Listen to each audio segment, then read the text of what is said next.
आपने इससे पहले हमारे देश में घोटाले तो बहुत सुने होंगे। हमारे देश के लोगों को घोटालों की आदत पड़ चुकी है। हर चीज में घोटाला है, लेकिन घी के घोटाले के बारे में कभी कल्पना नहीं की थी। लेकिन अब आज इस कलयुग में घी का घोटाला भी देख लीजिए। भारत में खाद्य उत्पादों में मिलावट और नकली सामान के कई घोटाले सामने आए हैं। इन घटनाओं ने उपभोक्ताओं के स्वास्थ्य को खतरे में डाल दिया है और खाद्य सुरक्षा पर गंभीर सवाल उठाए। यहाँ कुछ प्रमुख उदाहरण हैं। दिल्ली में दूध की गुणवत्ता की जांच में पता चला कि कई ब्रांड के दूध में 30 से 50% पानी मिलाया गया था। इस घोटाले के कारण लोगों को कई स्वास्थ्य समस्याओं का सामना करना पड़ा। कुछ डेयरी कंपनियां सफेद रंग की रासायनिक सामग्री भी मिला रही थी, जिससे दूध की गुणवत्ता और बढ़िया दिखता था। 2018 में महाराष्ट्र में फर्जी दूध उत्पादन का बड़ा मामला सामने आया। एक डेयरी ने मिलावटी दूध बेचा, जिसमें पानी, स्किम्ड मिल्क पाउडर और स्टेरॉयड मिलाए गए थे। इस घटना के बाद राज्य सरकार ने कई डेयरी उद्योगों पर कड़ी निगरानी शुरू की। राजस्थान में मसालों की मिलावट। राजस्थान में कई खाद्य पदार्थों में मिलावट के मामले आए हैं, खासकर मसालों।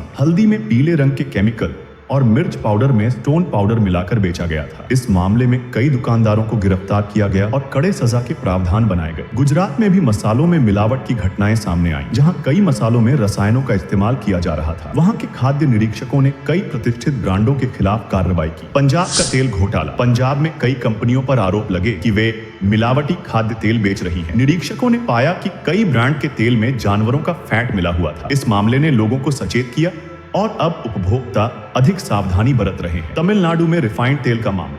तमिलनाडु में कुछ कंपनियों ने रिफाइंड तेल में खतरनाक रसायनों का इस्तेमाल किया, जो स्वास्थ्य के लिए बेहद हानिकारक थे। इस मामले की गंभीरता को देखते हुए राज्य सरकार ने सख्त कदम उठाए। कर्नाटक में चाय में मिलावट।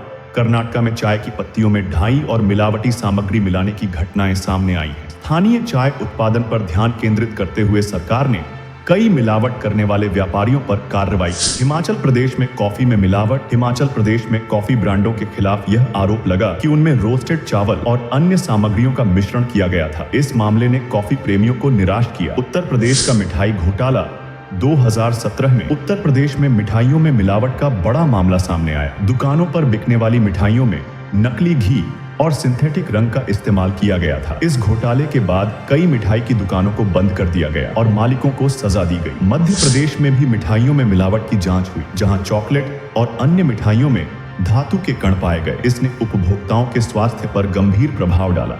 हिमाचल प्रदेश का शहद घोटाला। हिमाचल प्रदेश में शहद के कई ब्रांड पर यह आरोप लगा कि वे असली शहद की जगह चीनी का सिर्फ बेच रहे हैं। इस घोटाले ने बाजार में असली शहद की पहचान को मुश्किल बना दिया। उत्तराखंड में भी शहद के मामलों में मिलावट की गई, जहां कुछ उत्पादों में केमिकल और फलों के रस मिलाए गए थे। इसने उपभोक्ताओं को चिंतित कर दिया और उन्हें असली शहद की पहचान में कठिनाई आई। महाराष्ट्र में फलों पर केमिकल। महाराष्ट्र के कई इलाकों में फलों को अधिक आकर्षक बनाने के लिए केमिकल का इस्तेमाल किया गया। आम और केले में ऐसे केमिकल मिले जो स्वास्थ्य के लिए हानिकारक थे। इस मामले में कई किसानों को भी दंडित किया गया। पंजाब में सब्जियों की गुणवत्ता की जांच में पता चला कि कई सब्जियों में हानिकारक कीटनाशकों का उपयोग किया जा रहा था। इसके बाद राज्य सरकार ने सब्जी उत्पादन के लिए नए मानदंड स्थापित किए। दिल्ली में बेकरी का घोटाला। दिल्ली में बेकरी उत्पादों में भी मिलावट की कई घटनाएं सामने आई। वहां के एक बेकरी में मिले सामान में मोल्ड और अन्य हानिकारक रसायनों का इस्तेमाल किया गया। एक अखबार को दिए गए बयान में वाईवी सुब्बा रेड्डी ने कहा कि तिरुपति मंदिर को लड्डुओं के लिए 60 किलोग्राम घी राजस्थान में फतेहपुर की एक डेयरी से मिलता था और इस घी के लिए मंदिर समिति ने इस डेयरी को 3 वर्षों में लगभग 657 करोड़ रुपए का भुगतान किया है। 60 किलोग्राम घी रोज मिलता था यहाँ से। इसका मतलब मंदिर समिति ने उस डेयरी को 657 करोड़ रुपए दिए हैं। 1 किलो घी के लिए 1500 रुपए थी, जिससे सवाल खड़ा होता है कि जब मंदिर समिति ने लगभग 400 से 500 रुपए किलो कर्नाटक से नंदेनी ब्रांड का घी खरीदने से इनकार कर दिया। 400 से 500 रुपए के भाव। जब नंदेनी का घी आप नहीं खरीद रहे, तब पूर्व सरकार राजस्थान की एक डेयरी को घी के लिए 1 किलो के हिसाब से 1500 रुपए का भुगतान कैसे कर रही थी, जिसमें वो यह कहते हैं कि 60 किलो घी वो राजस्थान की एक डेयरी से हर रोज खरीद रहे थे। 3 साल तक उन्होंने खरीदा और उसके लिए 10 करोड़ रुपए का भुगतान किया। आज इस मामले की जांच करना बहुत आवश्यक है, वरना हमारे देश के जो करोड़ों हिंदू हैं, उनकी आस्था का ये अपमान माना जाएगा, उनकी आस्था के साथ मजाक माना जाएगा। और ये करोड़ों हिंदू जो हैं, इनका मंदिर के प्रसाद से हमेशा के लिए विश्वास उठ जाएगा, जो कि बहुत बुरी बात है। तिरुपति मंदिर के एक पूर्व पुजारी ने ये दावा किया कि उन्होंने प्रसाद में खराब क्वालिटी के घी के इस्तेमाल को लेकर कई बार इस ट्रस्ट को शिकायतें की, बोर्ड को शिकायतें की, लेकिन इस मंदिर समिति के पूर्व अध्यक्षों ने कभी भी इन शिकायतों को गंभीरता से नहीं लिया। मंदिर समिति को असल में बहुत ही प्रतिष्ठित समिति माना जाता है और आंध्र प्रदेश की राजनीति से जो लोग वाकिफ हैं वो ये जानते होंगे कि इस समिति का सदस्य बनने के लिए बड़े बड़े नेता पूरी ताकत लगाते हैं, बड़े बड़े नेता पूरा जोर लगाते हैं और इस समिति का सदस्य बनना भी अपने आप में एक बहुत प्रतिष्ठित की बात मानी जाती है। इसमें प्रसाद के लिए आने वाले घी और दूसरे सामान की जांच की जाती है और जब ये सामान उनके अरमानों पर खरा उतरता है तभी इससे प्रसाद के लड्डू बनाए जाते हैं और ये बात सही भी है, इसमें कोई गलत बात नहीं है। इस पर अमेरिका की नेशनल लाइब्रेरी ऑफ मेडिसिन ने एक स्टडी की और ये बताया कि इस समय दुनिया में ऐसी कोई स्पष्ट टेक्नोलॉजी विकसित नहीं हुई है जिससे जानवरों की चर्बी और उनके फैट से बने घी की पहचान बिल्कुल ठीक तरीके से की जा सके और इसी बात का फायदा उठाकर बाजारों में नकली घी बिकता है। और आज ये मामला सिर्फ तिरुपति मंदिर के लड्डुओं का और मंदिर के प्रसाद का नहीं है। आज मैं तो ये कहता हूँ कि अगर आज भारत सरकार या राज्य की सरकार है देश के किसी भी इलाके से, किसी भी शहर से, किसी भी राज्य से मिठाई की दुकानों पर जो लड्डू बिक रहे हैं उन लड्डुओं को अगर उनका सैंपल लेकर किसी भी लैब में जांच कराने के लिए भेजे तो शायद इन तमाम लड्डुओं के घी में भी यही जानवरों की चर्बी और फैट निकलेगा, क्योंकि हमारे देश में इतनी गायें और भैंस हैं ही नहीं, इतना दूध हमारे देश में पैदा ही नहीं होता जिससे शुद्ध देशी घी की इस डिमांड को पूरा किया जा सके। हो सकता है आप भी नकली देशी घी ही खा रहे हो और आप सोचते होंगे कि आपको बड़ी पहचान है देशी घी की। आप में से बहुत सारे लोग ऐसे होंगे आपके परिवार में जो कहेंगे कि हम तो सूंघ कर बता देंगे कि ये घी असली है या नकली। अब जरा इस कैलकुलेशन को देखो, इंडिया में हर साल 23,000 करोड़ लीटर दूध का उत्पादन होता है, 23,000 करोड़ लीटर एक साल में, जिसमें से घी बनाने के लिए सिर्फ 10% दूध ही उपलब्ध होता है और 1 किलो घी बनाने के लिए लगभग 30 लीटर दूध की आवश्यकता होती है। 20 से 30 लीटर मान ले तो भी करोड़ किलो घी ही बन सकता है, जबकि हमारे देश की आबादी 145 करोड़ है और अगर हम ये मान लें कि इन 145 करोड़ लोगों में आधे लोग भी घी खाते हैं तो उन्हें साल भर के लिए 1 किलो ही घी मिलेगा, जबकि व्यक्ति साल भर में अधिकतम 4 से 5 किलो घी खाने का इस्तेमाल तो करता ही है। और इससे आप ये समझ सकते हैं कि हमारे देश में जितना घी चाहिए उतना दूध है ही नहीं, यानी हमारी जो घी की डिमांड है अगर उसे बनाने के लिए जितना दूध की आवश्यकता है उतना दूध हमारे देश में पैदा ही नहीं होता। इसका मतलब क्या हुआ कि जितना दूध पैदा हो रहा है उससे तो बहुत कम घी निकलेगा, बाकी का सारा घी इस बाजार में मिलावटी है और नकली है और इसी के कारण जानवरों की चर्बी से मिलावटी घी बनाया जाता है और ये घी आपके घर से लेकर आपके रसोई से लेकर मिठाई की दुकान तक और अब शायद मंदिर के प्रसाद तक पहुंच चुका है। जरेनिया हो सकता है कि देश के बाकी मंदिरों में भी ऐसे ही मिलावटी घी का इस्तेमाल हो रहा हो। यहाँ आपके मन में ये सवाल भी होगा कि तिरुपति मंदिर के लड्डू में बीफ टैलो लाड और मछली के तेल ही क्यों मिला? तो इसकी वजह ये हो सकती है कि नकली घी बनता ही इन्हीं चीजों से है। इसमें लाड उस सफेद पदार्थ को कहते हैं जो सुअर की चर्बी को पिघलाने पर निकलता है और ये बिल्कुल घी जैसा दिखता है। जब मिलावटी घी बनाया जाता है तो उसे दानेदार बनाने के लिए और उसमें घी जैसी सफेद पड़त और चिकनाहट पैदा करने के लिए जानवरों की चर्बी पिघलाकर डाली जाती है और इससे असली और मिलावटी घी के बीच का जो फर्क होता है वो खत्म हो जाता है। इसमें 100 ग्राम असली देशी घी और 100 ग्राम केमिकल मिलाया जाता है और यह वही केमिकल होते हैं जिससे जानवरों की चर्बी वाले घी से शुद्ध देशी घी की सुगंध आने लगती है। और आप बाजार में घी खरीदने के लिए क्या देखते हैं? आप देखते हैं उसकी सुगंध कैसी है। बड़े बड़े हमारे लोग ऐसे हैं जो कहते हैं हम तो सूंघ के बता देंगे, तो वो पहले सूंघते हैं, देखते हैं कि कैसी है और फिर देखते हैं रंग कैसा है, फिर देखते हैं उसमें चिकनाहट कैसी है और फिर देखते हैं कि वो घी कितना दानेदार है। और अगर ये सारी चीजें आपको बढ़िया देखती हैं, सूंघने में बढ़िया है, दानेदार है, रंग बहुत अच्छा है, चिकना भी है, तो आपको लगता है कि हमने शुद्ध देशी घी खरीद लिया।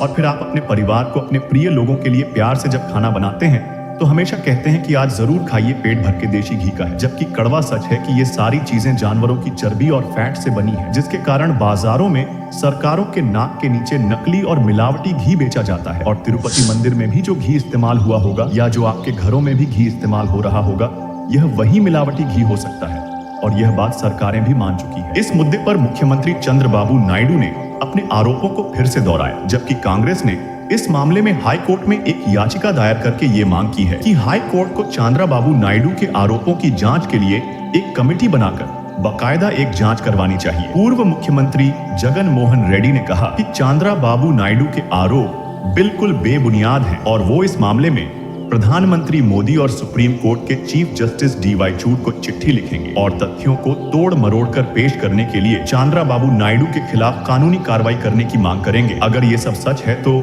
जगन मोहन रेड्डी ने अपनी सरकार में हिंदू की आस्था को ठेस पहुंचाई और तिरुपति मंदिर के प्रसाद में इतना बड़ा पाप किया। जगन मोहन रेड्डी खुद पर लग रहे हैं, आरोपों को खारिज कर रहे हैं और अपने परिवार की कसम भी खा रहे हैं, लेकिन मुख्यमंत्री चंद्रबाबू नायडू ने इस मामले को इतना बड़ा बना दिया है कि इससे 88% हिंदुओं की आबादी वाले आंध्र प्रदेश में जगन मोहन रेड्डी की राजनीति खत्म भी हो सकती है। यानी अब एक राजनीति नई प्रकार की शुरू हुई है चंद्रबाबू नायडू और जगन मोहन रेड्डी के बीच।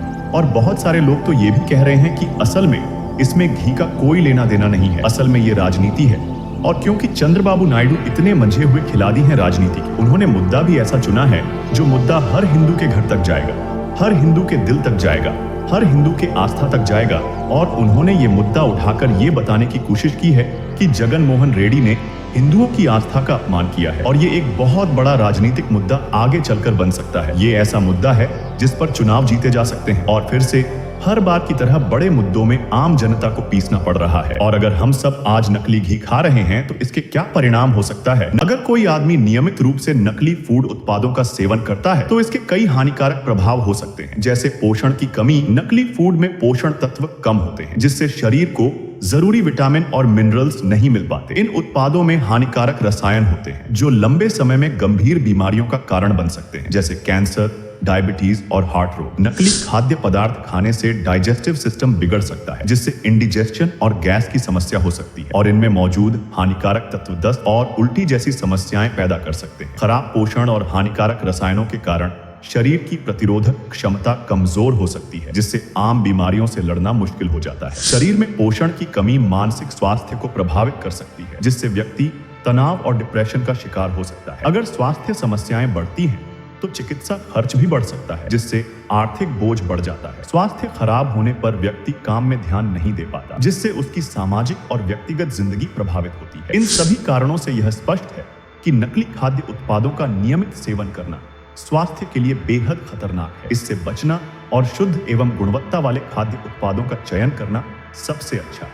नकली या डुप्लीकेट खाद्य उत्पादों के बनने के कारण जैसे एक, मुनाफे की चाह। कंपनियों को उच्च मुनाफा कमाने का लालच होता है जिससे वे सस्ते और घटिया सामग्री का उपयोग करते हैं। नकली या कम गुणवत्ता वाली सामग्री का उपयोग करके उत्पादन लागत कम होती है जिससे मुनाफा ज्यादा होता है। 2, नियमों की कमी। कई जगह फूड सुरक्षा के नियम सही से लागू नहीं होते जिससे खराब उत्पाद बनाने वाले बच जाते हैं। सरकारी अधिकारियों में भ्रष्टाचार के कारण जांच और निगरानी कमजोर होती है। 3, उपभोक्ता की मांग। लोग अक्सर सस्ते सामान की तलाश में रहते हैं जिससे नकली उत्पादों की बिक्री बढ़ती है। कई कस्टमर्स क्वालिटी की जानकारी नहीं रखते जिससे वे नकली सामान खरीद लेते हैं। 4, तकनीकी प्रगति। तकनीक में सुधार ने नकली उत्पाद बनाने को आसान बना दिया है जिससे वे असली सामान की तरह दिखते हैं। ई-कॉमर्स प्लेटफॉर्मों पर नकली सामान बेचना आसान हो गया है क्योंकि वहां जांच का स्तर कम होता है। 5, कंपटीशन। खाद्य उद्योग में तीव्र कंपटीशन कंपनियों को इमोरल प्रथाओं का सहारा लेने पर मजबूर कर सकती है। नए खिलाड़ी लोकप्रिय ब्रांड्स की नकल करके घटिया उत्पाद बेचने की कोशिश करते हैं। जैसे आप बाजार में जाओगे वहां आपकी नकली एडिडास और पूमा के जूते और कपड़े 200 से 300 रुपए में मिल जाएंगे जबकि कंपनी तो वो बना भी नहीं रही। 6, मौसमी मांग। त्योहारों या खास अवसरों पर कुछ खाद्य वस्तुओं की बढ़ती मांग के कारण उत्पादन में लापरवाही होती है। 7, ट्रेसेबिलिटी की कमी। खाद्य आपूर्ति श्रृंखलाओं की कॉम्प्लेक्सिटी के कारण सामग्री के स्रोत का पता लगाना मुश्किल होता है। आर्थिक संकट के समय कंपनियां लागत कम करने के लिए घटिया सामग्री का उपयोग कर सकती हैं। इन सभी कारणों से नकली या डुप्लीकेट खाद्य उत्पादों का निर्माण होता है जो उपभोक्ताओं के स्वास्थ्य के लिए खतरनाक हो सकता है। इन घोटालों ने जनता के विश्वास को तोड़ा है और स्वास्थ्य पर गंभीर असर डाला है। यह जरूरी है कि लोग खाद्य सुरक्षा और गुणवत्ता के प्रति जागरूक रहे ताकि वे असली और नकली उत्पादों में अंतर पहचान सकें। सरकार को भी इन मामलों की सख्ती से जांच करनी चाहिए और सख्त कानून लागू करने चाहिए। ऐसे मामलों में उपभोक्ताओं को भी सतर्क रहना चाहिए और किसी भी संदिग्ध उत्पाद की खरीद से बचना चाहिए।